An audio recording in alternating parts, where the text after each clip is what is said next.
We'll just ask you a couple quick questions and let you get on your way. I think, unfortunately, we've got some sad news hanging over the country with the shooting in South Carolina.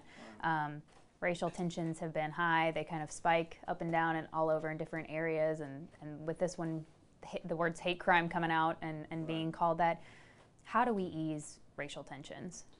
You know, I don't know the specifics of this other than that I'm horrified as anyone else is, you know, that someone would go into a church and have a shooting. But to me, it sort of represents a deeper problem. Obviously, there's a law enforcement response. We need to capture and separate this person or punish this person so that this kind of thing doesn't happen. But there's also, though, to me, sort of the sense of what's wrong that we could have you know, what is wrong with this person? What is wrong with our society that someone would kill innocent people, particularly in a church, you know? So it boggles the mind, and it's troubling. In the following days and the upcoming days, I know gun control is now going to be one of those words in the hot topics that's going to be over the media waves. Where do you stand on them? Are our current gun laws appropriate? Do they need revamping? I think guns aren't really the problem. I think you have good and bad people. And in fact, when you ban guns, what often happens is the bad people still have them and the good people don't. So for example, one of the things we've done is we've said we don't want guns in the schools at all. And I agree the students shouldn't have guns. But I'm really one who says maybe the teacher should have a gun locked in a box, and maybe the principal should have one, and maybe there should be a sign on the door that says, absolutely, our teachers are well defended. Because what happens is a lot of these people who are doing these shootings are, they're homicidal, but they're also, and they may be a little bit crazy, but they're also still, they don't shoot up the sheriff's office. You don't read of them showing up and shooting the sheriff's office, because the sheriff's office, they're all well armed, and you're not going to get very far. But you find them going to places where people are unarmed. So I think guns can be both good and bad, but I think guns in self-defense are a good thing. So you would be maybe in favor of them being in places that typically people haven't thought of, in churches and schools? Yeah, I'd be in favor of more, and some churches do have security, frankly. I mean, during the civil rights era, many of the churches were defended by security guards. And it's not great. I mean, the best society would be we don't have crazy people that will shoot you. But in a society where you do have this, you have to defend yourselves. And really, the fact that 50% of Americans own weapons is a deterrent. People don't know. If they want to break into a house in Paducah tonight, the good news is, for us who are law-abiding, is the thieves don't know who does and doesn't have a gun, and they're taking a risk in their own hands if they break into homes. So I think having that threat of someone responding with force is a deterrent. Let's move on to the Republican field for president nominee. It's growing. How do you stand out in a group that large? I think it's actually pretty easy for me because we have a distinctive niche. I'm probably the most vocal advocate for privacy in the country, saying that the government shouldn't collect your phone records without suspicion, without a warrant that has your name on it.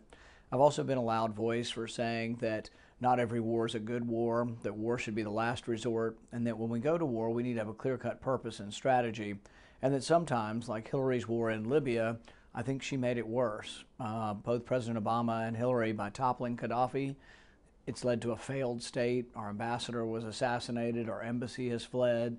It's a jihadist wonderland, and now a third of Libya pledges allegiance to ISIS. So if you look back in time and say, was it a good idea to go into Libya? That intervention was an utter failure. I think that's something we need to think through, and I'm one of the few Republicans that will say, you know what, let's think before we act. Let's look before we leap, and that not every time we've intervened in the Middle East has it been good for our country. Do you think those are the specific topics, or do you think there are other topics that will help voters narrow it down? I think there are other topics as well. You know, yesterday we introduced a very simplified tax rate, 14.5% for personal income tax and 14.5% for a business tax. We also introduced something that's unique and I don't think ever been really tried, and that's getting rid of the payroll tax. So if you're working class and you make $30,000 a year and you're struggling just to keep your head above water, we're going to eliminate your payroll tax. That's about $2,000. So I think if every person in the country who makes $30,000 understands that there's a Republican who wants to help them get through their life better by eliminating and putting the payroll tax onto the business, I think that's something that will resonate and is different than any other Republican at this point. Is there a reason why the tax code was kind of your plan to release first? I mean, out of all of the topics, that's probably one of the, you know, We've talked about a lot of things, and I stood for 10 hours talking about privacy last month, on the Senate floor. I've talked a lot about foreign policy. I think it's just sort of the natural progression of things. But also the debate we should have in our country is, how do you create jobs? So if you want to create jobs in Paducah, do you create more jobs by sending more taxes to Washington and hoping you get some back? Or do you create more jobs in Paducah by not taking it from businesses, not taking it from individuals, leaving it here? So for example, let's say that my tax cut would be a $50 million tax cut for Paducah. Where's that money better spent? $50 million that I don't take, or government doesn't take from Paducah, or $50 million that goes to Washington, and then you hope to get some back. Inevitably, some of it's lost in Washington, and then when they send it back, they may send it to the wrong people who aren't good in business. But if I leave it in the hands of people who are in business, they're people that the community's voting on every day. So if you have someone succeeding in business in Paducah, letting them keep more of their own money is a good idea, because the community's already voted and said, these people are good in business, we like what they're selling. What do you say to the people who are looking at the field, and then they're looking at all of the candidates and they say, well, I don't know, Mr. Paul, he's out there. He's a little extreme. I don't know. He's got different ideas, but I don't know if I trust those ideas. I tell them exactly what I told him when I ran for Senate, that I don't think it's extreme to only spend what comes in. We have a government that borrows $1 million a minute. We have an $18 trillion debt. I think that's extreme. I think the opposite is very common sense. Nobody in McCracken County spends money they don't have. You can borrow a little bit amount of money, but you have to have something to borrow it against. You borrow against your house sometimes, and most people don't own their house completely. They're still paying their mortgage. So a reasonable amount of debt is one thing. But we now have an $18 trillion debt and an $18 trillion economy. We borrow $1 million a minute. We owe $1 trillion to China, $1 trillion to Japan. It's gone too far. And I don't think it's extreme just to say government should live on what comes in and should not spend or borrow money for our daily and routine finances. Whether it's you, I know you hope that it is, whether it's somebody else who ends up with the nomination, do you feel like that person needs to move maybe more to the middle in order to I think you have to find new voters. And the one thing is that when you poll my candidacy against Hillary Clinton, I'm the only Republican beating her in 5 states that were won by President Obama. We're ahead of her in Pennsylvania, Ohio, Colorado, Iowa, and New Hampshire. The only Republican that can beat her in 5 states that were won by President Obama. And I think the reason is not because we're attempting to sort of go to the center, but we're attempting to find parts of our message and take it to people who haven't been hearing it.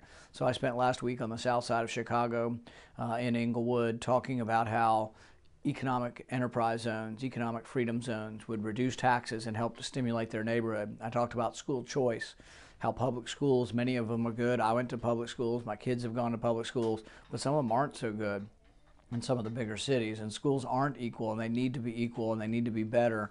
And kids who live on the south side of Chicago should have the choice to drive out to the suburbs if they want to find a better school or a safer school for their kids. We've talked about how the criminal justice system, I think, has unfairly incarcerated many African Americans, because it just gradually over time, in some of the cities, the arrest rate is 15 times greater for black kids than white kids, even though surveys show that black kids and white kids are using marijuana about the same rate. It's just that police don't happen to show up in the wealthier neighborhoods because there's less crime there to begin with, and over time that adds up. And so I think that as this all comes together, it's consistent with my message that big government sometimes messes things up. I think that it's starting to resonate, and that's why I think we're leading Hillary Clinton among independents across the country. So is there a group of specific voters that you are trying to target? Well, for the last 2 years, we've been the only candidate that's been to Howard University, the Urban League, NAACP, Ferguson, Detroit, Chicago, Philadelphia. So I am willing to go to talk to voters that have been historically Democrat, at least for a while, and say, what have the Democrats done for you lately? And I think the Democrats have taken this vote for granted. They just say everyone who's an African American is always going to vote Democrat till the end of time. And what I find when I talk to folks who struggle sometimes, they're telling me, you know what, Democrats haven't done anything for me. In fact, in Chicago, they say it's all being sucked up by the patronage of the government unions, suck up all the money, and none of it ever reaches the poor neighborhoods because you got to be a buddy of the mayor to get some of the money. Mm-hmm. What can voters expect from your campaign moving forward? What should we keep an eye on for? We want to be the innovator, we want to be the leader on ideas, and we want to be the one who is going to attract the youth vote. We have 2 million people on Facebook, we've got nearly 1 million on Twitter, so I think you'll find that we're on the cutting edge of the debate and on the cutting edge of trying to get to voters in a new and innovative way. Will we see you again in Western Kentucky? Well, I come back here because Dr. Bowers and I are friends. We're here today for the opening of her office, and then we'll also be doing some surgery for people who don't have insurance, and we've done that several times. And so, yep, I like coming back here to do the surgery, but I also like coming back because Paducah is an important part of our state. All right. Thanks. I think that's all we need. All right. Thank you. Thank you. Appreciate it.